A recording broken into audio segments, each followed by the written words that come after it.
আসসালামু আলাইকুম। সবাই কেমন আছেন? আশা করি ভালো আছেন। আলহামদুলিল্লাহ আপনাদের দোয়ায় আমরাও সবাই ভালো আছি। সবাই একসাথে অনেকগুলা দিন কাটাইলাম। বোনের বাড়িতে আসছিলাম বেড়াইতে। এইখানে যে ঈদ করব মানে কল্পনাই ছিল না। এই তো কখন কি হয়, কখন ঘটে এগুলা কেউ বলতে পারে না। সবকিছুই আল্লাহর হাতে। ওরা সবাই বায়না ধরলো এখানে ঈদ করার জন্য। আত্মীয়স্বজন সবাই, আমার বোন, বোনের মেয়েরা সবাই তো এখানে থাইকা গেলাম।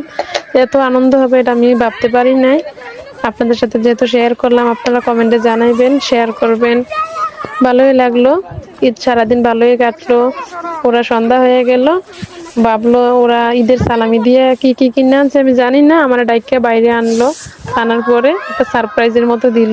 ভালোই লাগলো। আমি অনেক শব্দ শুনলাম বাসা বাসা থেকে, তো বের হয়ে দেখলাম। ভালোই লাগলো।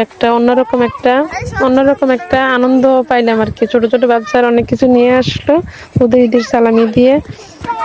আর অনেক আনন্দ করতেছে। যে যার মতো করে নাচতেছে, গান গাইতেছে। অনেক ভালোই লাগলো। ঈদ তো বাচ্চাদের জন্য বেশি একটা আনন্দের মুহূর্ত। আর আনন্দটা ভালোই লাগলো। আনন্দগুলা করলো। অন্ধকারের মধ্যে বাজিগুলা ফুটাইলো। সুন্দর একটা ভিউ আসলো আরকি। ভাবলাম যে আপনাদের সাথে শেয়ার করি। অনেকে ভয়ও পায়। দূরে দূরে চইলা গেল। এখন বাজিগুলা ফুটানোর পরে ওরা নিজের মতো করে নিজেরা অনেক নাচতেছে। বলল যে আমাকে একটা গান দেওয়ার জন্য। কি ডিজে গান না ঈদের গান? তো আমি বললাম যে ঈদের গানটা দাও, ভালো লাগবে। তো ঈদের গানটাই আমি দিলাম। ওরা ওদের মতো করে নাচতেছে আরকি। কেউ কিছু মনে করবেন না। কেউ কিছু মনে করবেন না। এত আনন্দ হবে এখানে ঈদ করাতে কল্পনা করি নাই।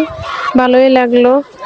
আবার যদি কোনো সময় আসি আপনাদের সাথে শেয়ার করব। দেখেন অনেক মন খুলে ওরা নাচতেছে, হাসতেছে যে যার মতো করে।